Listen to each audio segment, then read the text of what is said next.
Hello and welcome to Vedanta coaching academy Sundarnagar. My name is Sapna Chauhan. हम लोग cover कर रहे हैं हमारी पॉलिटी। तो पॉलिटी में जो हमारा आज का टॉपिक होने वाला है, पार्लियामेंट का आधा वाला पोर्शन हमने कल कर दिया था, आज करेंगे हम उसका नेक्स्ट पोर्शन, जहां से अब आज कहां से शुरू करना है हमने, लीडर्स इन पार्लियामेंट की सदन में कौन कौन से नेता होते हैं। सबसे पहले हमने स्पीकर के बारे में कल पढ़ लिया था, ठीक है। लोकसभा में हमने स्पीकर देखा था और राज्यसभा में हमने सभापति या चेयरमैन देखा था। अब उसके बाद कौन आएगा हमारा, डेप्यूटी स्पीकर। लोकसभा में डेप्यूटी स्पीकर आएगा और राज्यसभा में डेप्यूटी चेयरमैन आएगा। अब इनके आर्टिकल कौन से, 93 डेप्यूटी स्पीकर का है और 89 हमारे राज्यसभा के उपसभापति का है। अब इसमें क्या है, जब हम पहले डेप्यूटी स्पीकर ऑफ लोकसभा की बात करते हैं, तो जब से हमारी जो 11वीं लोकसभा का गठन हुआ है ना, उसके बाद एक कन्वेक्शन बन गया है, कन्वेंशन बन गया है, मतलब रिवाज बन गया है कि जो स्पीकर है वो किससे होगा, वो जो रूलिंग पार्टी है उसका होगा, और जो डेप्यूटी स्पीकर है ना, वो जो लार्जेस्ट ऑपोजिशन पार्टी होगी ना, उसका होगा। उसके बाद क्या है, उसका इलेक्शन भी डेप्यूटी स्पीकर का वैसे ही होगा जैसे हमारे स्पीकर का हो रहा था। वो अपने अपने रिस्पेक्टिव हाउस में वो क्या बोलते इलेक्ट किए जाएंगे, चाहे वो क्या बोलते उपसभापति हो या क्या बोलते हमारा उपाध्यक्ष हो लोकसभा के केस में। उसके बाद क्या आते हैं, वो रिस्पॉन्सिबल नहीं है लोकसभा के लिए या राज्यसभा के लिए, जैसे कि हमारे अध्यक्ष और उपाध्यक्ष वाले केसेस में हमने देखा था, या जैसे हम प्रधानमंत्री को बोलते हैं कि वो रिस्पॉन्सिबल है लोकसभा के लिए। अब उनकी जो सैलरी और अलाउंस होते हैं वो अगेन किस पे होते हैं, कंसोलिडेट फंड ऑफ इंडिया पे वो चार्ज किए जाते हैं। उनके रिमूवल का सेम प्रोसीजर होगा जैसे हमारा स्पीकर और किसका होता है, चेयरपर्सन के रिमूवल का प्रोसीजर होता है। उसके बाद क्या है, वो ये हो रही है बात अब डेप्यूटी स्पीकर की, ठीक है, उपाध्यक्ष लोकसभा का। आर्टिकल 108 में हमने देखा था जॉइंट सीटिंग, के ध्यान रखना है जॉइंट सीटिंग वाला आर्टिकल कौन सा है। आर्टिकल 108 में जब भी जॉइंट सीटिंग होगी तो जो डेप्यूटी स्पीकर है वो उसको प्रिजाइड करेगा। अब कब, जब अध्यक्ष प्रेजेंट नहीं है, और अगर वो किसी भी पार्लियामेंट्री कमेटी का उसका चयन हो जाता है ना, तो वो अपने आप ही उसका चेयरमैन बन जाएगा। उसके बाद आता है डेप्यूटी स्पीकर और डेप्यूटी चेयरमैन के बाद आते हैं हमारे पैनल ऑफ चेयरपर्सन इन लोकसभा और वाइस चेयरपर्सन इन राज्यसभा। इन लोगों का काम क्या है, इन लोगों का काम होता है, पहले तो ये स्पीकर और चेयरपर्सन के द्वारा नॉमिनेट होते हैं, ये 10 से ज्यादा नहीं होने चाहिए। ये जब ना स्पीकर है, ना डेप्यूटी स्पीकर है, ना चेयरमैन है, ना वाइस चेयरमैन है, उस केस में ये क्या करते हैं, हाउस को प्रिजाइड करेंगे। अब इनके जो सैलरी और अलाउंस है अगेन वो पार्लियामेंट के द्वारा फिक्स किए जाते हैं, और वो चार्ज होंगे किस पे, कंसोलिडेट फंड ऑफ इंडिया पे। अब फिर आता है लीडर ऑफ हाउस और लीडर ऑफ ऑपोजिशन, ठीक है। लीडर ऑफ हाउस क्या होता है, लीडर ऑफ हाउस का मेंशन हमारे कॉन्स्टिट्यूशन में नहीं है, ये वाले पॉइंट याद रखने हैं आपने, ठीक है। जो लीडर ऑफ हाउस है, जो सदन का नेता है, उसका मेंशन हमारे संविधान में नहीं है, ठीक है। ये किसके अंडर होता है, हमारे रूल ऑफ हाउसेज के अंडर, चाहे लोकसभा है चाहे राज्यसभा है, उनके जो रूल है ऑफ हाउसेज हैं उसके अंडर हमारे सदन के नेता को चुना जाता है। प्रधानमंत्री जिस सदन से बिलोंग करेगा, अगर वो राज्यसभा से होगा तो वो राज्यसभा का में लीडर होगा, अगर वो लोकसभा में होगा तो वो लोकसभा में वो जिस भी मतलब सदन से वो बिलोंग करेगा तो वो वहां का लीडर होगा। दूसरा, प्रधानमंत्री के द्वारा ही मनोनीत कोई सदस्य होगा, जो प्रधानमंत्री जिसको नॉमिनेट करेगा वो ही होगा। अब बात आती है हमारी लीडर ऑफ ऑपोजिशन की, ठीक है।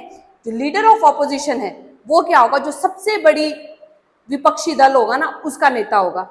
अब सबसे बड़ी में भी एक क्राइटेरिया है, क्या क्राइटेरिया है, कि उसके पास 1/10 से ज्यादा सीट्स होनी चाहिए, ठीक है। 1/10 से ज्यादा सीट्स होनी चाहिए उस पार्टी के पास। उस पार्टी का जो नेता होगा वो हमारा क्या होगा, लीडर ऑफ ऑपोजिशन होगा। उसको कैबिनेट मंत्री का जो मंत्री होता है ना, मिनिस्टर का, उसको रैंक दिया जाएगा, उसको उस हिसाब से उसकी सैलरी और अलाउंस भी मंत्री वाला ही उसको देखने को मिलेंगे। अगेन ये वाला भी हमारा किसमें नहीं है, कॉन्स्टिट्यूशन में मेंशन नहीं है। फिर उसके बाद आता है एक विप, ठीक है। विप क्या होता है ना, विप आप ये रख लो कि जैसे एक मतलब एक हमने लीडर ऑफ हाउस देखे ना दोनों में, तो विप का काम होता है, विप भी हर पार्टी का एक विप को अपॉइंट करेगी। विप का काम क्या होगा कि जो उस मतलब उसकी पार्टी से संबंधित जितने भी सदस्य हैं ना, उनकी मैक्सिमम अटेंडेंस एश्योर करनी है, और जब वोटिंग वगैरह है तो उसने एश्योर करना है कि वो उनका एक तरह से आप ये सोचो उनका मॉनिटर टाइप बना दिया होता है। हाँ जी, मतलब सॉर्ट ऑफ दैट कि वो उसका मॉनिटर है, उसने देखना है कि सब मतलब सदन में अपना प्रॉपर डेकोरम मेंटेन करे, कोई कुछ ऐसी मतलब गलत हरकत ना करे, प्लस वो अटेंडेंस वहां पे वो रोज आए, मतलब अटेंडेंस प्रॉपर मेंटेन हो। जब कोई वोटिंग वगैरह है तब भी विप का काम होता है कि इंश्योर करें कि सब जो वोटिंग है वो उनके फेवर में ही करे। ठीक है, मतलब समझने के लिए अगर हम देख लें तो वो एक मॉनिटर जैसा है। ठीक है, उनका आप मॉनिटर बना दिया है। लीडर तो हो गया हमारा, कौन क्या होते पीएम हो गया या कोई भी जो दूसरे सदन में उनके द्वारा नॉमिनेटेड सदस्य। उसके बाद फिर वो एक विप अपॉइंट कर लेते हैं अपने सबॉर्डिनेशन के लिए। ठीक है, उसके बाद आते हैं हमारे जो सदन के सत्र होते हैं। सबसे पहले आता है आर्टिकल 85 में सम्मन करना। सम्मन मतलब उसके सदन की मीटिंग को बुलाना। सदन की मीटिंग को कौन बुलाएगा? हमारा राष्ट्रपति। ठीक है, राष्ट्रपति बुलाएगा। और एक चीज और याद रखनी है कि साल में 2 बार उनकी मीटिंग होना जरूरी है। उसके बाद सेशन की बात होती है। सेशन क्या होता है?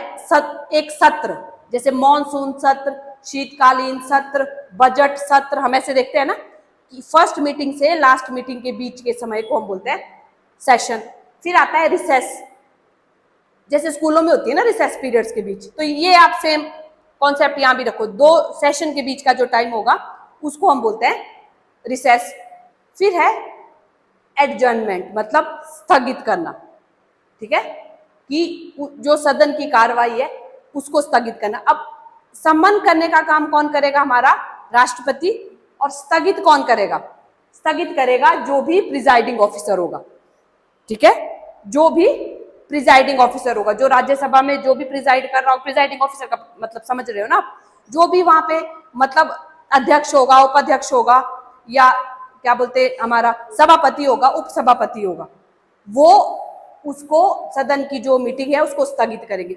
स्थगित करने का मतलब ये नहीं है कि सेशन खत्म हुआ। स्थगित करने का मतलब है उस दिन की कार्रवाई स्थगित हुई। ठीक है, या कुछ समय के लिए स्थगित हुआ। हम आगे देखेंगे ना कि कैसे कैसे वो उसमें क्या क्या चीजें हो रही है। अब जब एडजर्नमेंट है वो एक स्पेसिफिक टाइम के लिए है, या कुछ घंटे के लिए, कुछ दिन के लिए, या कुछ हफ्तों के लिए। ये है हमारी एडजर्नमेंट, स्पेसिफिक टाइम के लिए हो रही है। एडजर्नमेंट और प्रोरोगेशन में आपको कंफ्यूजन कर लेंगे, वो पूछ लेंगे, इसमें आपको कंफ्यूज वो कर देंगे कि भी आपको लगेगा कि हाँ एडजर्नमेंट भी वही है और प्रोरोगेशन भी वही चीज है। ये तो है जब मतलब टाइम पता है तब एडजर्नमेंट बोलते हैं। फिर आता है एडजर्नमेंट सैनेडाई, इसका मतलब है अनिश्चित काल के लिए स्थगित करना। ठीक है, जो सदन की जो बैठक है उसको अनिश्चित काल के लिए जब स्थगित करते हैं तो उस टर्म के लिए बोलते हैं हमारे एडजर्नमेंट सैनेडाई। अगेन जो एडजर्नमेंट सैनेडाई ये भी कौन करेगा? ये सब चीजें जो एडजर्नमेंट वाला काम है प्रिजाइडिंग ऑफिसर ही कर रहा है। फिर आता है हमारा प्रोरोगेशन, ये कर रहा है हमारा राष्ट्रपति। ठीक है, अब वो कब कर रहा है कि प्रोरोगेशन का मतलब है सेशन खत्म हो गया अब।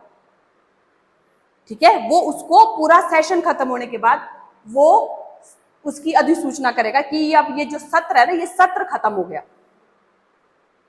आया समझ? एडजर्नमेंट में सिर्फ दिन की मीटिंग मतलब सेशन के अंदर होगा। सम्मन और जो प्रोरोगेशन है वो दोनों चीजें हमारी राष्ट्रपति ही करेगा। वो ही बोलेगा कि हाँ अब सदन ने बैठना है, वो ही बोलेगा कि अब सेशन ओवर हो चुका है। इससे सेशन खत्म हो जाता है प्रोरोगेशन से। एडजर्नमेंट से सेशन खत्म नहीं होगा, उस एक दिन की कार्रवाई या उस कुछ समय के लिए वो होगा। फिर आता है हमारा डिसोल्यूशन, कि जो हमारा क्या बोलते सदन है उसको भंग किया जा रहा है। डिसोल्यूशन में एक चीज हमारे को पता है क्या, कि राज्यसभा को डिसॉल्व नहीं कर सकते, वो स्थायी सदन है। डिसॉल्व कौन सी होगी? सिर्फ लोकसभा। लोकसभा भी कौन कौन से कंडीशन में डिसॉल्व होगी?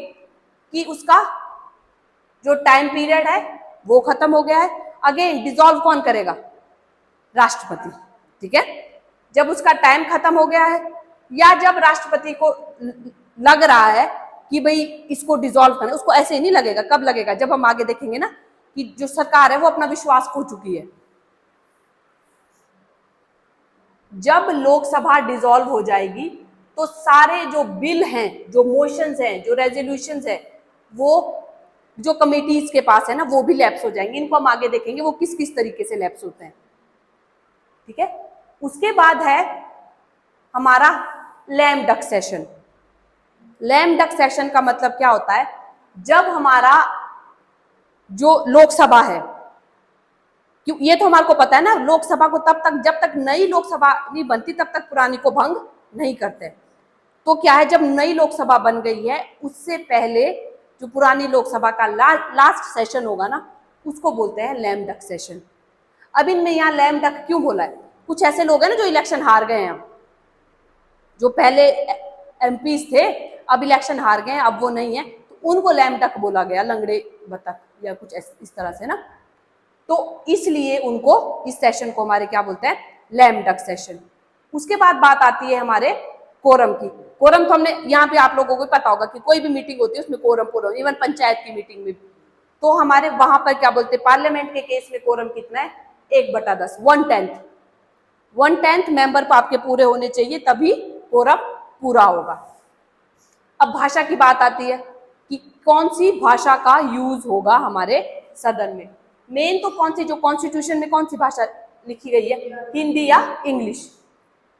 इसके अलावा कोई मेंबर अगर चाहे तो प्रिजाइडिंग ऑफिसर से की अनुमति से वो अपनी मातृभाषा में भी बोल सकता है। और ये वाला आपसे कई बार पूछ लिया जाता है कि मदर टंग में बोलने के लिए प्रायर परमिशन किसकी चाहिए, पहले किसकी अनुमति चाहिए? प्रिजाइडिंग ऑफिसर की या प्रधानमंत्री की या राष्ट्रपति की, इस तरह से भी वो पूछ सकते हैं। पर यहाँ पे प्रिजाइडिंग ऑफिसर की होगी। क्यों? क्योंकि प्रिजाइडिंग ऑफिसर एक तरह से उनका वहां पर वही है ना, वो उनका हेड वही है, वहां पे सदन में वही होगा जो प्रिजाइडिंग ऑफिसर चाह रहा है या वो उन सब चीजों को मॉनिटर कर रहा है ना। तो प्रिजाइडिंग ऑफिसर की पहले अनुमति से अगर कोई चाहे तो वो अपनी मातृभाषा में भी बोल सकता है। अब ये आए बिल लैप्स। हमने बोला था ना जब सदन जो हमारा है जब वो डिसॉल्व हो रही है, ठीक है, लोकसभा जब डिसॉल्व हो रही है उसकी तो भंग हो रही है लोकसभा, तो कौन कौन से बिल लैप्स होंगे, कौन से बिल लैप्स नहीं होंगे, ये वाला ध्यान रखना है, बहुत ध्यान से सुनना है। जो बिल लोकसभा में पेंडिंग है, जिन बिल्स में लोकसभा में डिस्कशन होनी है, ठीक है, वो, ठीक है, वेदर ओरिजिनेटिंग इन लोकसभा और transmitted to it by Rajya Sabha, चाहे वो लोकसभा से ही ओरिजिनेट हुए थे, में पेश किए गए थे, या राज्यसभा से उधर पेश किए गए थे, वो बिल क्या है हमारे लैप्स हो जाएंगे। दूसरे कौन से बिल लैप्स हो जाएंगे? जो बिल पास किए कर दिए हैं लोकसभा ने पर वो पेंडिंग है कहाँ? राज्यसभा में, ठीक है, पर यहाँ पे कंडीशन क्या है? वो बिल ओरिजिनेट होना चाहिए लोकसभा से, वो भी हमारा लैप्स हो जाएगा। ठीक है, लोकसभा ने बिल पास कर दिया पर राज्यसभा में पेंडिंग था, ओरिजिनेट वो लोकसभा से ही हुआ, तो वो भी हमारा लैप्स हो जाएगा। उसके बाद कौन कौन से बिल लैप्स नहीं होंगे? जो बिल दोनों हाउस ने पास नहीं किया है, जिसमें डिसएग्रीमेंट्स हैं, जिसमें जॉइंट सिटिंग होनी है, ठीक है, वो बिल लैप्स नहीं होगा। फिर कौन सा बिल लैप्स नहीं होगा? जो राज्यसभा में पेंडिंग है पर लोकसभा ने पास नहीं किया है, क्यों? उस पर दोबारा डिस्कशन हो सकती है ना। फिर जो बिल दोनों हाउस ने पास कर दिया है, ठीक है, और राष्ट्रपति की अनुमति के लिए चला गया है, वो बिल भी लैप्स नहीं होगा। जो बिल दोनों हाउस ने पास कर दिया है और राष्ट्रपति ने उसको रिकंसिडरेशन के लिए भेजा है, हमने देखे थे ना जब हमने क्या बोलते हैं उसकी वीटो पावर्स देखी थी राष्ट्रपति की, कि राष्ट्रपति एक बिल पे क्या क्या करेगा, या तो वो उस पे असेंट दे देगा, ठीक है, या विदहोल्ड कर लेगा, या रिकंसिडरेशन के लिए दोबारा भेजेगा। तो अगर दोबारा भेजा है ऐसा बिल भी वो क्या है, वो लैप्स नहीं होगा। उसके बाद बात आती है हमारे राष्ट्रपति और प्रिजाइडिंग ऑफिसर। वही चीजें हैं ये जो मैंने आपको पहले बताई थी कि राष्ट्रपति क्या क्या करेगा, एड्रेस करेगा, समन करेगा, प्रोरग करेगा और डिसॉल्व करेगा। जब पहला सत्र होगा ना उसका, तो राष्ट्रपति एड्रेस भी वही करेगा। हर वित्तीय वर्ष में हमने देखा था ना, हर फाइनेंशियल ईयर में या हर सेशन के स्टार्टिंग का जो पहला जो मीटिंग होगी वहां पे फिर राष्ट्रपति एड्रेस करेगा, फिर समन भी वही करेगा, उसको प्रोरग भी वही करेगा और सदन को डिसॉल्व भी राष्ट्रपति करेगा। सिर्फ स्पीकर दो चीजें कर रहा है, उसको स्थगित कर रहा है, वो या अनिश्चित काल के लिए या एक स्पेसिफिक टाइम के लिए। नेक्स्ट हम देखेंगे कि जो हमारी सदन की कार्रवाई होती है ना, उसमें कौन कौन सी टर्म्स आती है। ये वाले आपसे बार बार पूछ ली जाएगी ये टर्म। पहले आता है हमारा क्वेश्चन आवर, जिसको बोलेंगे प्रश्नकाल। ठीक है, ये पहला आर होता है पार्लियामेंट्री सिटिंग का, पहला घंटा। अब यहां पर कौन कौन से क्वेश्चन पूछे जा सकते हैं? एक आएंगे starred question, unstarred question, short notice question. ठीक है, स्टार्ड क्वेश्चन में ओरल आंसर देना है, मौखिक आंसर देना है, इसमें सप्लीमेंट्री क्वेश्चन भी पूछ सकते हैं। फॉर एग्जाम्पल, आप स्टार्ट क्वेश्चन में बोलूंगी आप कहाँ गए थे, आपने बोला कि मैं शिमला गया था, फिर मैं उसमें सप्लीमेंट्री क्वेश्चन क्या होगा, क्यों गए थे। जब आपने ओरली बोलना है तो आप ये क्या है, सप्लीमेंट्री क्वेश्चन स्टार्ड में पूछ सकते हो।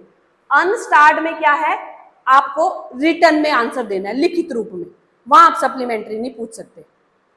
ठीक है, क्योंकि उसी वक्त वो क्वेश्चन आर में उस वक्त कैसे लिखेगा, उसके लिए प्रॉपर पहले से ही मतलब डाटा होना चाहिए, सब कुछ चीजें होनी चाहिए ना। फिर आते हैं शॉर्ट नोटिस क्वेश्चन। इन क्वेश्चंस का आंसर देने के लिए आपको कम से कम 10 दिन का नोटिस पहले देना पड़ेगा। फिर आता है उसके बाद हमारा 0R। जो 0R है ये एक इनफॉर्मल डिवाइस है। ठीक है, इसमें क्या है, ये क्वेश्चन आर के बाद शुरू होता है एकदम से, और इसमें डिस्कस होगा कि आज की जो मीटिंग है ना उसका क्या एजेंडा है। और यहाँ पर 0R के रिगार्डिंग आपने क्या याद रखना, ये इंडियन इनोवेशन है, ये इंडिया ने खुद इनोवेट किया है, खुद मतलब इसका खुद बनाया है इस तरह से। ये बताओ, इनोवेशन समझते हैं ना आप? और ये मेंशन नहीं है हमारे रूल्स ऑफ प्रोसीजर में, रूल्स ऑफ प्रोसीजर में मेंशन नहीं है। 0R हमारी इंडियन इनोवेशन है, और ये हमारे क्वेश्चन आर के एकदम बाद शुरू होता है। यहां से आपको ये वाला क्वेश्चन जरूर पूछा जाते हैं कई बार कि कौन सा हमारे रूल ऑफ प्रोसीजर में मेंशन है, कौन सा हमारे कॉन्स्टिट्यूशन में मेंशन है। फिर आते हैं हमारे मोशंस। ठीक है, 3 तरह के मोशंस होते हैं हमारे। एक होगा सब्सटेंसिव मोशन, फिर होता है हमारा सब्स्टिट्यूट मोशन, फिर होता है सब्सिडरी मोशन। ठीक है, सब्सटेंसिव मोशन से जैसे नाम से हमारे को लगा इसमें कुछ सब्सटेंस है मतलब, ठीक है, कुछ इंपॉर्टेंट चीज है इसमें, तो वो चीजें हमारे कहाँ डिस्कस होगी, सब्सटेंसिव मोशन में। ठीक है, कुछ सब्स्टिट्यूट नाम से ही लग रहा है हमारे को, ठीक है, कि ये क्या है, ये एज अ अल्टरनेटिव हम यूज करेंगे, पर अगर ये अडॉप्ट कर लेते हैं तो ये ओरिजिनल मोशन को सुपरसीड कर लेगा, मतलब उससे ऊपर आ जाएगा। सब्स्टिट्यूट। सब्सिडरी मोशन, इसमें क्या है, ये जो इसका खुद में अपने आप में कोई ऐसा इंपॉर्टेंस नहीं है, पर ये जो original motion and proceeding of क्या बोलते हैं हाउस है, जो ओरिजिनल मोशंस और प्रोसीडिंग्स हो रही है हाउस की, उसमें ये इसका यूज करेंगे as it can not set the decision of house. ठीक है, डिस्कशन इस पे ज्यादा नहीं होगी। फिर आता है इसकी सब कैटेगरीज, इन सब उसकी। ठीक है, इसमें क्या आएगा, सुपरसीडिंग मोशन, अमेंडमेंट्स, एनक्लिनिंग मोशन। अब इसमें हम इनमें हम क्या देखते हैं, अमेंडमेंट भी एक तरह का मोशन है। ठीक है, अमेंडमेंट कौन सा, जो कॉन्स्टिट्यूशनल अमेंडमेंट हो रही है, ठीक है, या सब्सिडरी मोशन है। ठीक है, कि जो खुद में इतना मतलब वो नहीं है, क्या बोलते, इंपॉर्टेंट नहीं है, इसको रेफरेंस की जरूरत होगी। उस रेफरेंस समझ रहे हो ना, कि इस मतलब इस कंटेक्स्ट में किसी एक पर्टिकुलर चीज के रेफरेंस में उठा के हम इस मोशन को लेके आएंगे। अब उसके बाद आते हैं हमारे क्लोजर मोशंस। क्लोजर मोशन क्यों ला रहे हैं, कि जब मोशंस ला रहे हैं हम डिस्कशन करने के लिए, फिर डिस्कशन को खत्म करने के लिए लाएंगे हम क्लोजर मोशंस। क्लोजर मोशन में क्या होंगे, 4 तरह के क्लोजर होंगे। एक होगा सिंपल क्लोजर, ठीक है, इसमें क्या है कि अब प्रॉपर सफिशिएंट जितनी डिस्कशन होनी थी, जितना वाद विवाद होना था वो हो चुका, अब इसको सिंपल तरीके से क्लोज करेंगे। क्लोजर बाय कंपार्टमेंट, क्या करेंगे कि कंपार्टमेंट बाय कंपार्टमेंट, जैसे एक जब भी हम कोई बिल क्या बोलते वहां पार्लियामेंट में इंट्रोड्यूस करेंगे, उसके डिफरेंट डिफरेंट कंपार्टमेंट्स होंगे ना, कि एक कंपार्टमेंट को ही वो क्लोज करेगा। जब कंपार्टमेंट के बाद में करेंगे, फिर उसके बाद है हमारा कैंगरू क्लोजर। ये कई बार पूछ लिया जाता है, कैंगरू और ग्लूटोइन। कैंगरू में क्या करेंगे, जो इंपॉर्टेंट चीजें है ना उनको डिस्कस करेंगे सिर्फ, और ग्लूटाइन का क्लोजर कब होगा कि जब एक प्रॉपर टॉपिक पे बहुत ज्यादा डिस्कशन हो चुकी है, अब उसका टाइम खत्म हो गया है, तो जितना डिस्कस हो गया वो हो गया, जो बचा उस पर अब कोई वोट नहीं होगा, उसको अब खत्म करो। ये दोनों चीजें आपसे यहाँ पूछी जाएगी, जितना मैं अभी तक बता रही हूँ ना, कि एक कैंगरू और ग्लूटाइन क्लोजर आपसे पूछा जाएगा, और मोशंस में आपसे सब्सटेंसिव मोशन पूछ लिया जा सकता है कि सब्सटेंसिव मोशन क्या होता है। उसके बाद आपसे आएगा कि ये विशेषाधिकार मोशन, विशेषाधिकार प्रस्ताव जिसको बोलेंगे, प्रिविलेज मोशन, इसको कौन मूव करता है। एग्जाम में ये पूछेंगे कि इनको कौन मूव करेगा, इसको कोई भी मेंबर मूव करेगा अगर उसको लग रहा है कि किसी मंत्री ने अपनी शक्तियों का दुरुपयोग किया है, ठीक है। ध्यान आकर्षण प्रस्ताव या कॉलिंग अटेंशन मोशन, ये कब लाया जाएगा, अब मोशन में ये वाली चीजें आपसे पूछी जाएगी प्रस्तावों में। इसमें क्या आपको बोलेंगे, ये एक मेंबर मूव करेगा किसके लिए, कि एक अर्जेंट इंपॉर्टेंट टॉपिक है ना उसको डिस्कस करना है, तो हमारा ध्यान आकर्षण प्रस्ताव लाया जाएगा। अगेन ये भी इंडियन इनोवेशन है, ठीक है, ये रूल ऑफ प्रोसीजर में पर ये मेंशन है। जिस तरह हमारा जो 0 आवर था वो इंडियन इनोवेशन था, पर रूल ऑफ प्रोसीजर में मेंशन नहीं था। कॉल अटेंशन, ध्यान आकर्षण प्रस्ताव हमारा अगेन इंडियन इनोवेशन है, और पर ये रूल ऑफ प्रोसीजर में मेंशन है। ये वाली चीजें याद रखनी है आपने, जो इंपॉर्टेंट चीजें। फिर है एडजर्नमेंट मोशन, ठीक है, स्थगन प्रस्ताव, ठीक है। इसके बाद क्या है, कॉन्फिडेंस मोशन, विश्वास प्रस्ताव। ये वाली टर्म्स ऐसी है ना जो आपने सुनी है, ठीक है ना।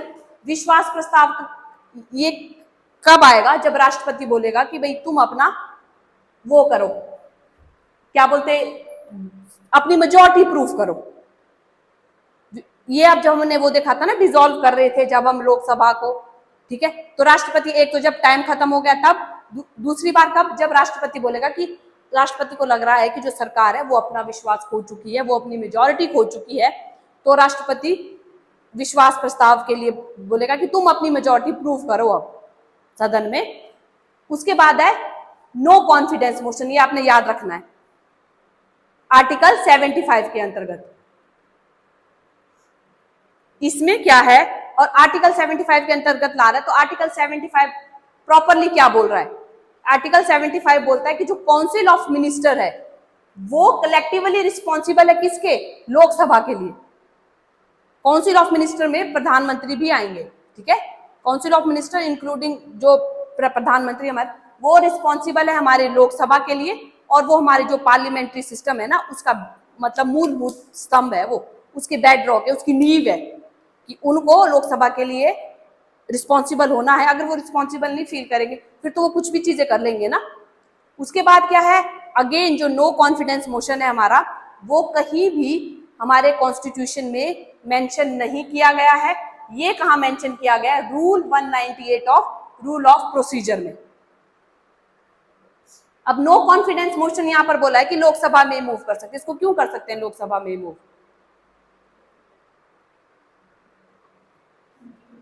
बोलो बोलो, ठीक बोल रहे हैं, हाँ वो भी, और क्योंकि डिसॉल्व अगर होगी भी तो कल को लोकसभा ही डिसॉल्व होगी, राज्यसभा को तो नहीं हम डिसॉल्व कर सकते ना।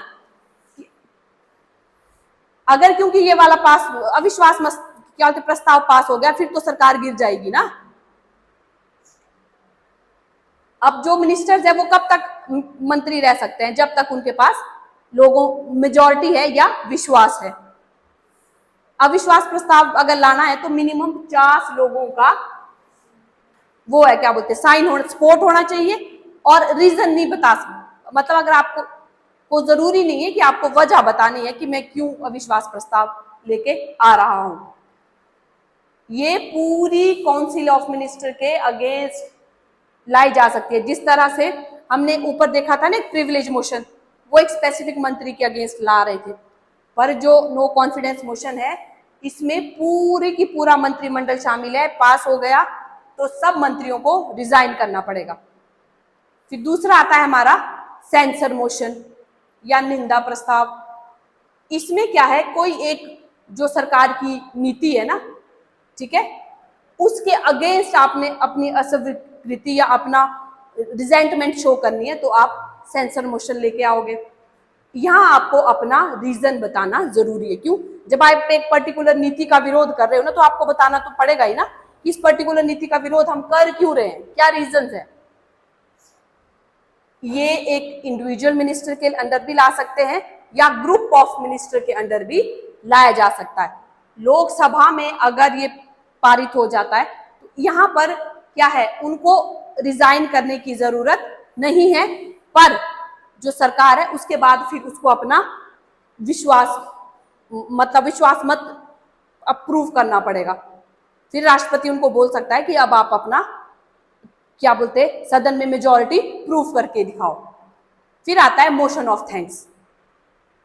ठीक है, मोशन ऑफ थैंक्स में मैंने आपको बोला ना, जब पहला सेशन होगा, कब का, हर जनरल इलेक्शन के बाद का पहला सेशन, हर फाइनेंशियल ईयर के बाद का, हर जो वित्त वर्ष उसका पहला सेशन, ठीक है, वो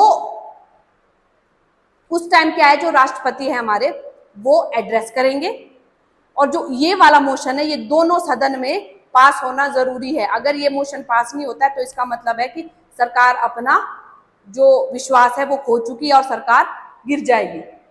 ठीक है, फिर एक है not day yet named motion, कि जो मोशन जो है, जो प्रस्ताव है, ठीक है, वो स्पीकर ने एडमिट कर लिया है पर उसमें दिन और तारीख नहीं बताई है, तो उसको हम बोलते हैं not day yet named motion.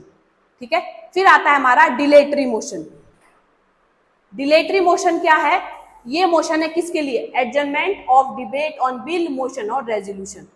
किसी भी विधेयक, प्रस्ताव या उनकी बहस को खत्म करने के लिए, स्थगित करने के लिए हमारा डिलेटरी मोशन या डिलेटरी प्रस्ताव लाया जाएगा। ठीक है, ये किसी भी मेंबर के द्वारा कभी भी लाया जा सकता है। ठीक है, फिर आता है हमारा point of order. Point of order usually कौन लेके आता है, ऑपोजिशन मेंबर। ये चीजें याद रखनी है आपने। पॉइंट ऑफ ऑर्डर यूजुअली कौन लाएगा, ऑपोजिशन का मेंबर। फिर आता है हमारा हाफ एन आवर डिस्कशन। एक पर्टिकुलर टॉपिक है, उस पर आधे घंटे की डिस्कशन होगी। ठीक है, कोई इंपॉर्टेंट टॉपिक है, उस पर हमारे आधे घंटे की डिस्कशन होगी। उसके बाद इस पे कोई भी वोटिंग नहीं होगी सदन में। टॉपिक है, उस पर बस डिस्कस करना है हमने। फिर आता है हमारा शॉर्ट ड्यूरेशन डिस्कशन। इसमें 2 घंटे तक क्या होगी, चर्चा होगी, और इस पे भी क्या है, वोटिंग सदन में नहीं होगी। ये इंपॉर्टेंट कोई चीज है, उस पे कर रहे हैं। फिर आता है हमारा स्पेशल मेंशन। जो भी मैटर हमारे रूल्स में या ऊपर कहीं कवर नहीं है ना, वो हम राज्यसभा में स्पेशल मेंशन के रूप में हम उसको लेके आ सकते हैं। ठीक है, जो किसी रूल ऑफ हाउस में कवर नहीं है, उस कोई ऐसा मैटर वो हम कहाँ पे ला सकते हैं, फिर राज्यसभा में। ये याद रखना है, स्पेशल मेंशन का कहाँ लाएंगे, वो लाएंगे हम राज्यसभा में, ये वाला। उसके बाद आते हैं हमारे रेजोल्यूशन या विधेयक। अब वो जो मेंबर्स है वो रेजोल्यूशन क्यों मूव करेंगे, ध्यान अपना, मतलब किसी भी पर्टिकुलर टॉपिक पे ध्यान लाने के लिए क्या करते हैं, वो विधेयक ले आते हैं पब्लिक इंटरेस्ट के लिए, लोगों के भले के लिए। अब जो जितने भी रेजोल्यूशंस हैं वो कौन सी कैटेगरी में आएंगे, वो सब्सटेंसिव मोशन की कैटेगरी में आएंगे। ठीक है, उसके बाद 3 तरह के रेजोल्यूशन होंगे, 3 तरह के विधेयक होंगे। कौन कैसा होगा? पहले होगा प्राइवेट मेंबर रेजोल्यूशन, जो किसी प्राइवेट मेंबर ने, मतलब जो मंत्री नहीं है, उसके द्वारा लाया जाएगा। ये कब इस पर कब डिस्कशन होगी? शुक्रवार को और आफ्टरनून, मतलब आफ्टरनून सीटिंग के बाद, हर शुक्रवार को, ठीक है, एक शुक्रवार छोड़ के दूसरे शुक्रवार को, अल्टरनेट फ्राइडे को आफ्टरनून के बाद प्राइवेट मेंबर रेजोल्यूशन लेके आया जाएगा। और गवर्नमेंट रेजोल्यूशन, सरकारी विधेयक, ये मंत्री के द्वारा लाया जाएगा। ये आपने प्रॉपर याद रखनी कि कौन सा जो विधेयक है या कौन सा जो रेजोल्यूशन है कौन लेके आ रहे हैं। प्राइवेट मेंबर नाम से ही लग रहा है, हालांकि ये रटने वाली बात नहीं, नाम से ही लग रहा है। गवर्नमेंट मंत्री लेके आएगा। ये मंडे से थर्सडे किसी भी दिन हमारा डिस्कस हो जाएगा। फिर आता है हमारा स्टैट्यूटरी रेजोल्यूशन। ये या मेंबर या प्राइवेट मेंबर दोनों में से कोई भी लेके आ सकता है। अब आता है कि जो हमारे बिल होते हैं ना, जितने भी बिल होते हैं वो किस किस तरह के होते हैं। एक होगा पब्लिक बिल, एक होगा प्राइवेट बिल। पब्लिक बिल कौन सा होगा? जो इंट्रोड्यूस किया गया होगा हमारे मिनिस्टर ने पार्लियामेंट में, ठीक है, और इसके इंट्रोडक्शन के लिए, इसको लाने के लिए 7 दिन का नोटिस देना पड़ेगा। और इसको ड्राफ्ट कौन करेगा? इस बिल को या इस विधेयक को, इसको ड्राफ्ट करेंगे हमारे जो भी कंसर्न डिपार्टमेंट है, जो भी मंत्रालय है इसमें जुड़ा हुआ। मान लो रेल से रिगार्डिंग कोई है तो रेल मंत्रालय, ठीक है, और कुछ हमारे क्या बोलते फॉरेन अफेयर से रिगार्डिंग है तो कोई विदेश मंत्रालय, वो ही इसको बिल को ड्राफ्ट करेंगे। फिर प्राइवेट बिल, ये एक प्राइवेट मेंबर के द्वारा लाया जाएगा। 1 मंथ का नोटिस होना चाहिए और इस बिल की ड्राफ्ट करने की रिस्पॉन्सिबिलिटी किसकी है? उस मेंबर की खुद की है। अब 2 तरह के सब्जेक्ट मैटर के बेस पे क्या उन बिल्स के अंदर है? 2 तरह के बिल होंगे। क्या कौन से होंगे? एक होंगे ऑर्डिनरी बिल, दूसरे होते हैं मनी बिल, ठीक है। जिसमें फाइनेंशियल मैटर्स नहीं है वो आते हैं हमारे ऑर्डिनरी बिल, ठीक है। ये जो ऑर्डिनरी बिल है ये दोनों में, लोकसभा या राज्यसभा, कहीं भी इनको ला सकते हैं, या मिनिस्टर ला सकता है या कोई प्राइवेट मेंबर ला सकता है। इसके लिए राष्ट्रपति की रिकमेंडेशन की जरूरत नहीं होती है। इसको जो राज्यसभा में इसको अमेंड भी कर सकते हैं, इसको रिजेक्ट भी कर सकते हैं, और राज्यसभा इसको मैक्सिमम 6 महीने के लिए अपने पास रख सकती है। ऑर्डिनरी बिल की बात हो रही है अभी, और इसमें हमारे को स्पीकर के सर्टिफिकेट की या स्पीकर से कुछ किसी भी तरह के प्रमाण की जरूरत नहीं होती। अब दूसरा आता है जो इंपॉर्टेंट है, ठीक है। अब इसमें आगे इसको पूरा कर लेते हैं कि जो जॉइंट सीटिंग है, इसमें जॉइंट सीटिंग पॉसिबल है ऑर्डिनरी बिल में, ठीक है। अब अगर ये बिल पास मतलब खारिज हो जाता है तो इसका मतलब है सरकार को रिजाइन करना पड़ेगा। क्यों? क्योंकि वो बिल तभी खारिज होगा ना जब सरकार अपनी मेजॉरिटी हो चुकी होगी, तभी उस बिल के फेवर में पूरे वोट नहीं पड़ेंगे। अब राष्ट्रपति के पास क्या क्या चीजें हैं यहाँ पे कि वो उसको रिजेक्ट करेगा, अप्रूव करेगा या उसको वापस भेजेगा रिकंसिडरेशन के लिए। अब आता है हमारा मनी बिल या धन विधेयक। अच्छा, बिल को विधेयक बोलते हैं, रेजोल्यूशन को शायद कुछ और चीज बोलते हैं। नहीं, बिल को विधेयक बोल रहे हैं ना। अच्छा, रेजोल्यूशन प्रस्ताव होता है, ठीक है। अब मनी बिल में क्या है? मनी बिल में है हमारे धन विधेयक, इसमें है फाइनेंशियल मैटर जैसे टैक्स वगैरह ये सब चीजें। उसके बाद ये सिर्फ लोकसभा में इंट्रोड्यूस हो सकता है मनी बिल, याद रखना है। आर्टिकल 110 बार बार आपसे पूछ लिया जाएगा कि मनी बिल किस आर्टिकल के अंदर आता है। आर्टिकल 110 ये सिर्फ लोकसभा में इंट्रोड्यूस हो सकता है, और इसके इंट्रोडक्शन के लिए हमारे राष्ट्रपति की रिकमेंडेशन जरूरी है। और राज्यसभा ना तो इसको अमेंड कर सकती है ना ही इसको रिजेक्ट कर सकती है, और मैक्सिमम टू मैक्सिमम वो 14 दिन के लिए इसको रख सकती है। इसके लिए हमारे को जो स्पीकर होता है उसके सर्टिफिकेशन की जरूरत होती है, प्लस कौन सा बिल मनी बिल है या नहीं है ये डिसाइड करेगा हमारा स्पीकर। ये बहुत बार एग्जाम में पूछ लिया जाता है कि कौन सा बिल हमारा मनी बिल है ये कौन डिसाइड करेगा? तो ये डिसाइड करता है हमारा स्पीकर। उसके बाद जो राष्ट्रपति है, राष्ट्रपति क्या करेंगे, वो इसको या तो रिजेक्ट करेंगे या अप्रूव करेंगे, वो इसको रिकंसिडरेशन के लिए दोबारा वापस नहीं भेज सकते हैं। ठीक है, उसके बाद आते हैं हमारे, ये तो थे मनी बिल एक ना, फाइनेंशियल बिल में एक देखा हमने पार्ट मनी बिल। फिर फाइनेंशियल बिल दो और तरीके के, financial bill under article 117A और अंडर आर्टिकल 117(3). इसमें क्या है, जो क्या बोलते हैं मनी बिल के अलावा जो मैटर्स है ना वो यहाँ पे डिस्कस करेंगे हम। इसमें ये वाले मनी बिल्स में जितने भी मनी बिल है वो फाइनेंशियल बिल है, पर सब फाइनेंशियल बिल मनी बिल नहीं है। मनी बिल कौन सा होगा ये डिसाइड करेगा कौन, हमारा स्पीकर। ये वाली लाइन आपने प्रॉपर याद रखनी है, ये वाली कई बार एग्जाम में पूछ ली जाएगी कि सारे मनी बिल फाइनेंशियल बिल है पर सब फाइनेंशियल बिल मनी बिल नहीं है। क्यों? क्योंकि ये दो चीजें भी हम इसमें देख रहे हैं। फिर आते हैं हमारे कॉन्स्टिट्यूशनल अमेंडमेंट बिल। ये हमने देखा था, ये किसमें, अंडर आर्टिकल 368 के अंडर ये हमारे जो संविधान संशोधन के बिल्स हैं वो इसके अंडर हमारे लाए जाएंगे। अब आते हैं स्टेजेस कि कौन कौन सी स्टेज से वो गुजरते हैं, कैसे कैसे हमारे बिल पास होते हैं। सबसे पहले होगी फर्स्ट रीडिंग।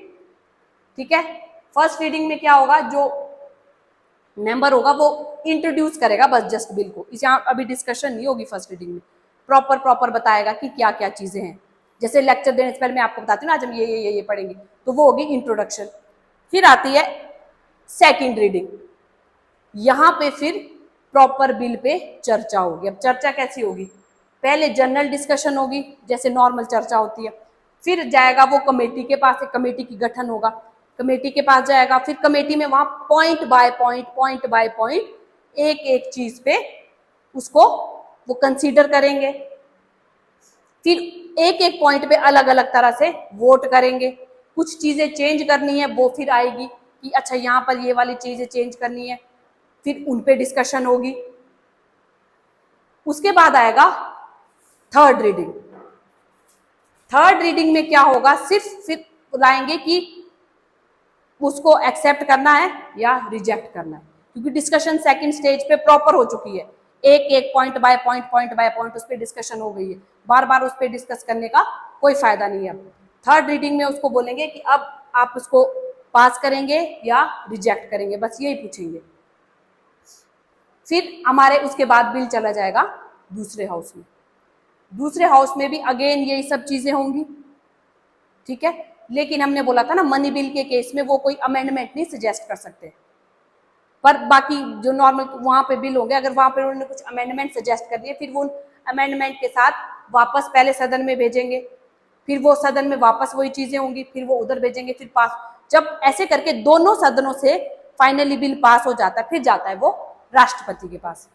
अब राष्ट्रपति का अगेन हमारे को पता है वो क्या करेंगे, वो या तो अपनी स्वीकृति दे देंगे, ठीक है, या उसको कुछ टाइम के लिए पेंडिंग कर देंगे, पॉकेट में डाल देंगे, पॉकेट वीटो के अंदर, या क्या करेंगे वो वापस भेज देंगे रिकंसिडरेशन के लिए। पर जब राष्ट्रपति अपनी एसेंट दे देते हैं, ठीक है, तो जब रिकंसिडरेशन के लिए भी भेजा था तब हमने बोला था ना कि अगर फिर भी पास होके आ जाता है फिर राष्ट्रपति को अपनी अनुमति देनी पड़ती। जब वो अनुमति दे देते हैं, राष्ट्रपति की साइन हो जाते हैं, फिर क्या है वो बिल पास हो जाता है। जैसे अभी गेमिंग वाला हुआ था ना बिल पास, जो ऑनलाइन गेमिंग वाला है, ड्रीम 11 वगैरह जो बैन हुए, ठीक है ना, उसमें क्या है न्यूज में यही आया ना कि राष्ट्रपति ने साइन कर दिए। उससे पहले यही सब चीजें हुई होगी, एक सदन में डिस्कस हुआ, फिर दूसरे में डिस्कस हुआ, जब वो पूरा हुआ फिर जब राष्ट्रपति ने साइन किया कि बोला हाँ ये सब चीजें इलीगल घोषित करो इनको, ठीक है, ड्रीम 11 को बैन कर लो, ठीक है, तो फिर इसी तरह से वो बिल वहां पे पास होते हैं। अब यहां पर है डिफरेंस किसमें, फाइनेंशियल बिल 1 और फाइनेंशियल बिल 2, ठीक है।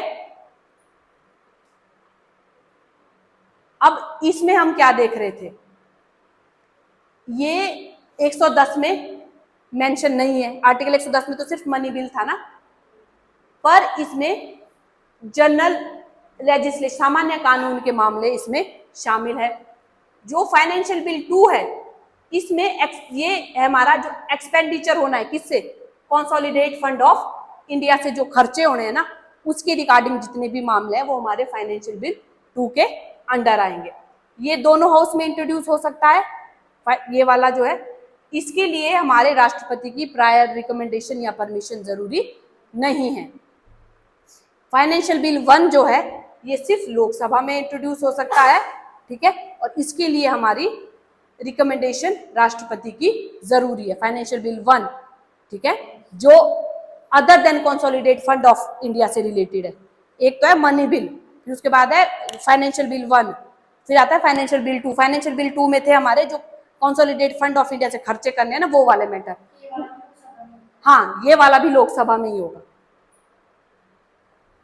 उसके बाद आएगा हमारा, अगेन इस पे भी हम क्या बोल रहे कि राष्ट्रपति अपनी क्या करेगा, अगर डिसएग्रीमेंट हुई तो क्या है, जॉइंट सीटिंग को डेडलॉक खत्म करने के लिए वो बुला सकता है। फाइनेंशियल बिल के मैटर में, मनी बिल के मैटर में नहीं था ना, मनी बिल के मैटर में जॉइंट सीटिंग नहीं होगी।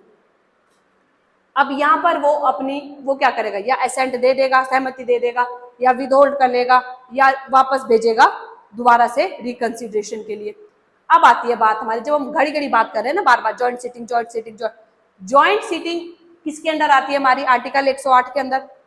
ये कब हो रही है, ये हो रही है कि जब एक मतलब एक स्पेसिफिक एक बिल है, ठीक है, उस बिल में एक डेडलॉक फंस गया है, कि एक पेज फंस गया है, कि एक स्पेसिफिक क्या बोलते पॉइंट पे दोनों सदन में सहमति नहीं बन पा रही है, तो फिर बोलते हैं कि यार एक काम करो, इकट्ठे बैठ जाओ, ठीक है। मान लो दो पार्टीज है, दो पार्टी के बीच एक नेगोशिएशन चली, एक पॉइंट पर दोनों अटक गए हैं, एक बंदा इधर भी जा रहा फिर इधर जा रहा, वो बोलेगा एक काम करो आमने सामने बैठते हैं, आमने सामने बैठ के इस चीज को रिजॉल्व कर लेते हैं।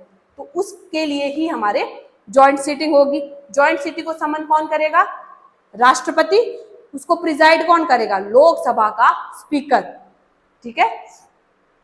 जॉइंट सीटिंग किन किन उसमें पॉसिबल है, ऑर्डिनरी बिल, फाइनेंशियल बिल, इनमें ही हमारे जॉइंट सीटिंग पॉसिबल है। मनी बिल और कॉन्स्टिट्यूशनल अमेंडमेंट बिल्स में कोई भी जॉइंट सीटिंग नहीं होगी। ये वाला लाइन आपको क्वेश्चन के रूप में आ सकती है। उसके बाद मैंने आपको बोला स्पीकर उस मीटिंग को प्रिजाइड करेगा। और जो कोरम है, कोरम अगेन कोरम भी पूरा होना चाहिए, जो 1/10 का हमने बताया था। 1950 से अब तक कब कब ये हमारी वो लगी है, क्या बोलते हैं, जॉइंट सीटिंग कब कब हुई है। पहले 1960 में लगी थी डॉरी प्रोबेशन बिल को के लिए, फिर 77 में लगी थी बैंकिंग सर्विस कमीशन के लिए, फिर 2002 में लगी है प्रिवेंशन ऑफ टेररिज्म बिल के लिए, ठीक है, आतंकवाद पे निवारण विधेयक के लिए हमारे जॉइंट सीटिंग हुई है। उसके बाद आता है हमारे सबसे इंपॉर्टेंट अब हमारा आर्टिकल 112 जिसको बोलते हैं बजट, ठीक है। बजट को क्या बोला ये आपने याद रखना है, एग्जाम में पूछ लिया जाता है, एनुअल फाइनेंशियल स्टेटमेंट।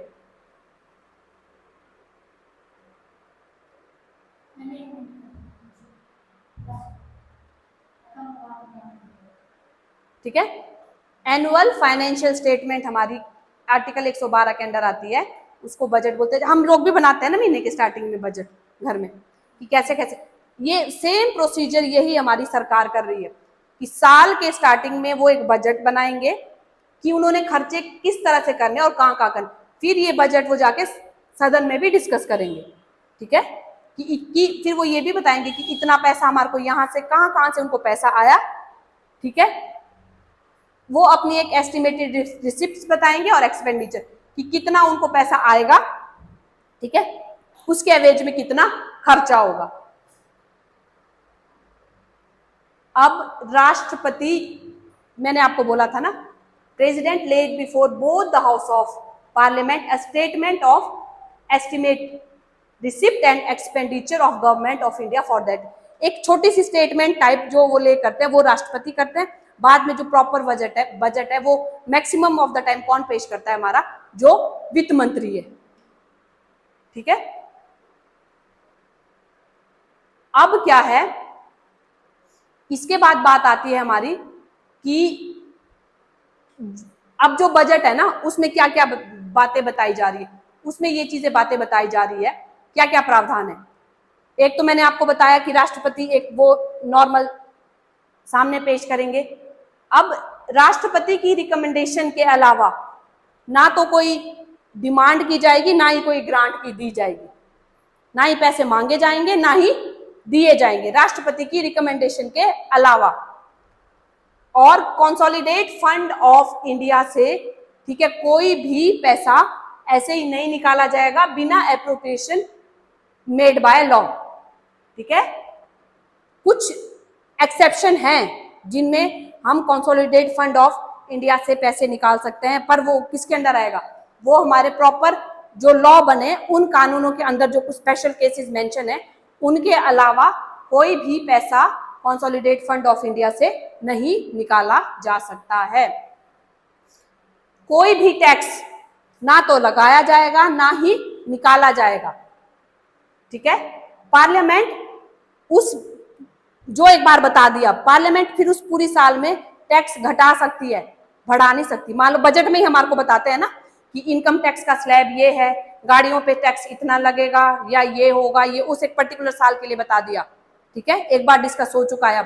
अब जो सरकार है वो उस टैक्स को कम कर सकती है वहां से लोगों को फायदा देने के, पर बढ़ा नहीं सकती है, जो एक बार हो गया।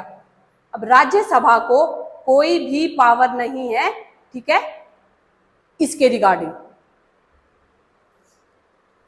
कंसोलिडेट फंड ऑफ इंडिया पे जितने भी एक्सपेंडिचर चार्ज है, ठीक है, वो वोट पे नहीं लाए जाएंगे, पर उनमें क्या है, डिस्कस होगी पार्लियामेंट में। हमने जैसे देख रहे थे ना कि इसका अलाउंस भी कंसोलिडेट फंड ऑफ इंडिया से निकल रहा है, इसका भी निकल रहा है, उनके ऊपर वोट नहीं होगा, बाकी पूरे बजट के ऊपर वोट होना जरूरी है। बजट पास तब बोलते हैं ना कि बजट पास हो गया, बात तभी होगा जब जो मेजॉरिटी ऑफ लोग हैं, जो एमपीज हैं हमारे सदन में, वो इस चीज से क्या करेंगे, अपनी राय इनके समर्थन में देंगे कि हाँ ठीक है ये। पर जो हमारा कंसोलिडेट फंड ऑफ इंडिया पे जो पैसे चार्ज है उसको सिर्फ डिस्कस किया जाएगा, उसके ऊपर वोटिंग नहीं होगी। उसके बाद आता है हमारा स्टेजेस क्या क्या होगी इसकी। पहले बजट को प्रेजेंट किया जाएगा, उसके बाद उस पर डिस्कशन होगी, ठीक है, डिस्कशन होगी, फिर वो डिपार्टमेंटल कमिटीज होंगी, अलग अलग कमिटीज होंगी, वो उनके पास जाएगा, फिर वोटिंग होगी डिमांड फॉर ग्रांट्स के लिए, वोटिंग होगी, ठीक है। ग्रांट्स क्या होते हैं, अनुदान, अनुदान के लिए क्या होगी, वोटिंग होगी, फिर उस बिल को पास करेंगे, फिर उसको, ये भी एक तरह का फाइनेंशियल बिल ही है बजट, फिर इसको पूरा बिल हमारा पास हो जाएगा। बजट पास हो गया तो बोलते हैं ना कि हाँ ये बजट पास हो गया, तो वो फिर हमारे पूरे साल के लिए वो लागू हो जाता है। अब इसमें हमारे कुछ कुछ अलग अलग मोशंस लाए जाएंगे, प्रस्ताव जिसको बोलेंगे पॉलिसी कट मोशन।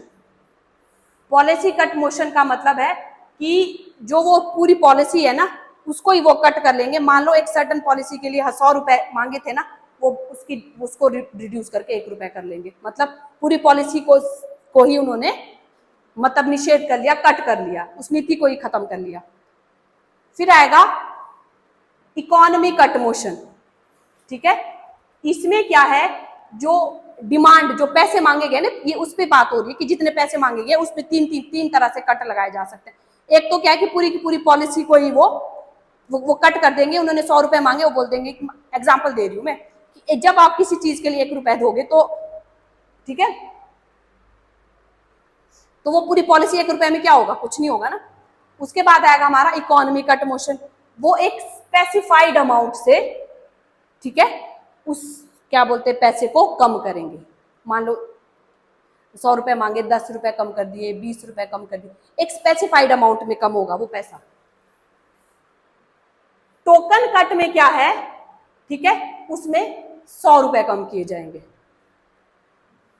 पूरा जितना मांगा है उसमें से सिर्फ 100 रुपए कम किए। ये याद रखना है, यहां सिर्फ 100 रुपए कम किए, 100 रुपए किए नहीं है, यहां रिड्यूस्ड टू 1 रुपीज कर लिया है। जितने भी मांगे थे उसको सिर्फ 1 रुपए कर दिया है, पर टोकन कट में सिर्फ कितना हमारा करेंगे, 100 रुपए कम करेंगे। ये तो आगे हमारे मोशंस की बात। अब जो ग्रांट्स हम देंगे ना, ग्रांट्स कौन कौन सी होगी? एक होगी सप्लीमेंट्री ग्रांट, ठीक है। सप्लीमेंट्री ग्रांट कब देंगे हम? कि एक हमने कोई प्रोग्राम चलाया था, उसके लिए जितना जो पैसा पास हुआ है वो सफिशिएंट नहीं है, तो उसको पूरा करने के लिए कुछ हम अनुपूरक अनुदान दे देंगे। सप्लीमेंट्री वही होता है ना कि किसी को हेल्प करने के लिए, किसी को पूरा करने के लिए। फिर एडिशनल ग्रांट, ठीक है। ये अगर आपने कुछ न्यू सर्विस जोड़नी है, कुछ आपने एक, आप यहाँ से मतलब सुंदरनगर बस, एग्जांपल दे रही हूँ मैं, यहाँ से आप सुंदरनगर बस चला रहे थे, ठीक है। तो अब आपने बोला मैं बस तो चलाऊंगा पर बस में मैं नाश्ता भी प्रोवाइड करूंगा, आपने कुछ नया ऐड किया, उस केस में आपको एडिशनल ग्रांट दी जाएगी। फिर है एक्सेस ग्रांट,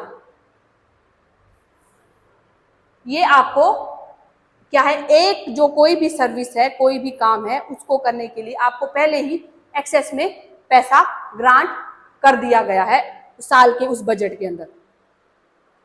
फिर आता है वोट ऑफ क्रेडिट, ये दिया जाता है कोई अनएक्सपेक्टेड डिमांड हो जाए ना, उसके लिए दिया जाता है हमारा क्या, वोट ऑफ क्रेडिट, ठीक है।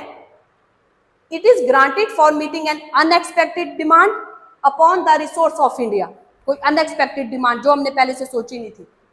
When one account of magnitude और the indefinite character of service, the demand cannot be stated with the detail ordinary given in the budget। जो नॉर्मली आपको बजट में जो प्रावधान है ना, उससे ऊपर कुछ एक्स्ट्राऑर्डिनरी चीज, मतलब कुछ अनएक्सपेक्टेड चीज हो गई, कुछ अनएक्सपेक्टेड डिमांड हो गई, उसको पूरा करने के लिए वोट ऑफ क्रेडिट आपको दिया जाएगा।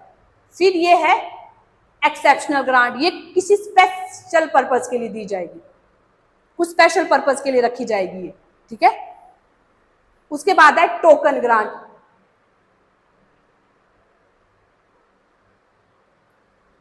ठीक है। टोकन आपको पता ही है, जब भी हम मतलब कुछ काम कैसे बोलेंगे, आप चलो ठीक है टोकन मनी ले लो, कि एक थोड़ा सा कुछ दे देंगे कि बाकी हम बाद में देख लेंगे, ये उसी तरह से है ये टोकन ग्रांट, कि पहले थोड़ा सा आपको पैसा दे देंगे, टोकन वैसे होगा ना, तो बाकी आपको बाद में वो उपलब्ध करा देंगे।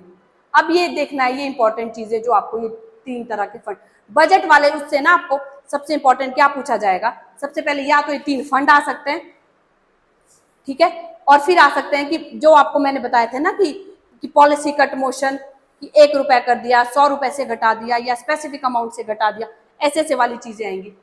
कंसोलिडेट फंड ऑफ इंडिया हमारा है आर्टिकल 266, ये भी है हमारा public account of fund 266। Contingency fund of India है हमारा 267। इसमें आपने अब याद रखना है ना कि किसमें क्या क्या चीज, इधर को आ जाती है, क्या क्या चीजें इंक्लूडेड है। जितना भी हमारे को पैसा आएगा, ठीक है, या जितनी भी हम पेमेंट करेंगे, वो कहां से करेंगे, हम कंसोलिडेट फंड ऑफ इंडिया से। हमने एक बार ऊपर भी डिस्कस किया था पहले। जितनी भी लीगली ऑथराइज्ड पेमेंट्स हैं वो भी हमारे कंसोलिडेट फंड ऑफ इंडिया से की जाएगी। फिर पब्लिक अकाउंट में है all public money other than which is credit to consolidate fund of India shall be credited here. जो पैसा हमारा यहां नहीं क्रेडिट हो रहा है पब्लिक मनी, वो यहां जाएगा, ठीक है। इसमें क्या है, हमारे जो प्रोविडेंट फंड्स होते हैं, ठीक है, जुडिशियल डिपॉजिट्स होते हैं, हमारे सेविंग बैंक के डिपॉजिट्स हैं, ठीक है, जितने भी डिपार्टमेंटल डिपॉजिट्स हैं, वो सारे हमारे पब्लिक अकाउंट ऑफ इंडिया में जाते हैं। बाकी जो हम टैक्स वगैरह जो दे रहे हैं वो सारा यहाँ जा रहा है। अब फिर आता है हमारा कंटीजेंसी फंड ऑफ इंडिया, ठीक है। ये हमने बोला था ना कि अन्य मतलब कुछ अनफॉर्सीन एक्सपेंडिचर्स के लिए हमने एक फंड बना के रखा होता है, राष्ट्रपति के पास होता है वो, ठीक है। तो ये वही है, ये पार्लियामेंट के द्वारा निर्धारित एक सेट अमाउंट होता है, ठीक है। ये राष्ट्रपति के पास डिपॉजिट होता है, और हमारा कौन, फाइनेंशियल सेक्रेटरी, जो फाइनेंस सेक्रेटरी है, वो इसको राष्ट्रपति के बिहाफ पे इसकी देख रेख करता है। ये वाले हमने पहले भी देखे थे। अब यहां अगर हमने कंसोलिडेट फंड ऑफ इंडिया से पैसे निकालने तो पार्लियामेंट्री लॉ का हमारे को अप्रूवल जरूरी है, कंसोलिडेट फंड ऑफ इंडिया से जब भी पैसे निकालने हैं, ठीक है। ये नॉर्मल एग्जीक्यूटिव एक्शन से निकल जाते हैं। पर जब हम कंटीजेंसी फंड ऑफ इंडिया की बात कर रहे हैं तो ये हमारा अगेन बोला ना मैंने कि फाइनेंस जो सेक्रेटरी होगा उससे निकाल देंगे हम। अब ये देखना है आपने कि राज्यसभा की कुछ इंपॉर्टेंट शक्तियां क्या है, किसके ऊपर, लोकसभा के ऊपर। ये वाली चारों चीजें आपने याद रखनी है, ये कई बार आपको पूछ ली जाएंगी। इसमें सबसे पहले क्या है, ठीक है, ये स्टेट लिस्ट पे के अंडर जितने भी सब्जेक्ट आते हैं उस पे कानून बनाने का अधिकार सिर्फ किसको है, राज्यसभा को है।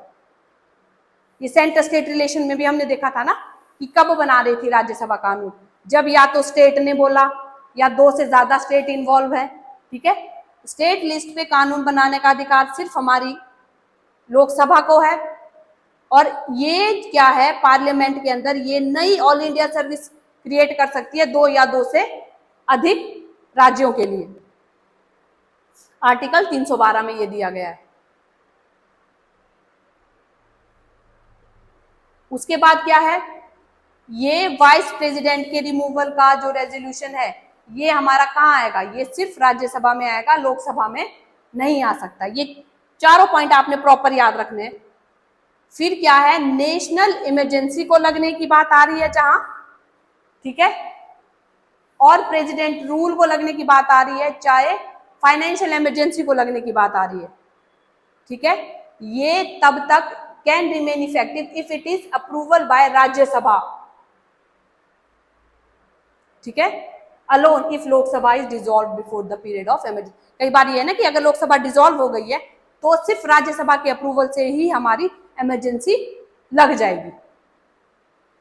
ये चारों पॉइंट आपने प्रॉपर याद रखने हैं कि स्टेट लिस्ट में वो राज्यसभा कानून बना सकती है, हमारी ऑल इंडिया सर्विस नहीं बना सकती है कि सेंटर और किसी एक पर्टिकुलर स्टेट के लिए। उपराष्ट्रपति को हटाने का जो बिल होगा, ठीक है, जो रेजोल्यूशन होगा, वो प्रस्ताव कहाँ, हमारी राज्यसभा में ही आएगा। जब लोकसभा डिसॉल्व हुई है तो उस समय राज्यसभा ही अगर पास कर लेती है इमरजेंसी वाला जो बिल है तो भी इमरजेंसी हमारी लग जाएगी। फिर कुछ आते हैं हमारे पार्लियामेंट्री प्रिविलेजेस कि क्या क्या प्रिविलेज है उनके पास, जो संसद के प्रत्येक सदन के पास क्या क्या विशेष अधिकार आप एक तरह से बोल सकते हैं। It has right to publish its report, debate and proceeding and also the right to prohibit other from publishing the same. उनके पास ये राइट है सदन के पास कि वो अपनी रिपोर्ट पब्लिश करेंगे, उस पर डिबेट करेंगे, उसकी प्रोसीडिंग्स बनाएंगे और किसी दूसरे को ये चीजें पब्लिश करने से वो रोक भी सकते हैं। सीक्रेट मीटिंग वो अपनी होल्ड कर सकते हैं किसी एक स्पेसिफिक मैटर को डिस्कस करने के लिए, ठीक है। वो अपने रूल्स को रेगुलेट करने के लिए कोई लॉ भी बना सकते हैं। वो किसी मेंबर या किसी आउटसाइडर को पनिश कर सकते हैं कि अगर वो क्या कर रहे हैं, वो सदन की उसको भंग कर रहे हैं या वहां पे आके कुछ उत्पात या कुछ ऐसी चीजें कर रहे हैं ना, तो वो किसी एक मेंबर या आउटसाइडर उसको वो क्या कर सकते हैं, दंडित कर सकते हैं, पनिश कर सकते हैं।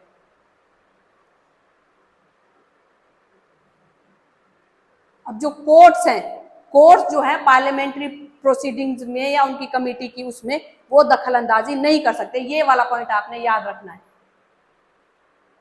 एक ये वाला और एक ये वाला। नो पर्सन, ये ध्यान रखना है, no person either member or outsider can be arrested or no legal process can be served within the president of house without the permission of presiding officer. जो क्या बोलते प्रिजाइडिंग ऑफिसर है, चाहे वो स्पीकर है चाहे सभापति है, उसकी परमिशन के बिना, ठीक है, संसद के परिसर में ना तो आप किसी को अरेस्ट कर सकते हो, चाहे वो मेंबर है चाहे आउटसाइडर है, ठीक है, ना ही किसी के अगेंस्ट कोई सिविल या क्रिमिनल प्रोसेस आप फॉलो कर सकते हो। अब ये इंडिविजुअल, ये तो थे सब के लिए। अब एक एक बंदे के क्या क्या प्रिविलेजेस होंगे कि उनको पार्लियामेंट के सेशन के दौरान अरेस्ट नहीं कर सकते हैं 40 दिन का, ठीक है, 40 दिन पहले और 40 दिन बाद। जब सेशन में तब भी नहीं, उससे 40 दिन पहले भी नहीं और उसके 40 दिन बाद भी नहीं। ये सिर्फ सिविल केसेस में, क्रिमिनल केस में नहीं है। कि आपने पता चले किसी का मर्डर कर दिया, वैसे केस में नहीं है, सिविल केसेस में है।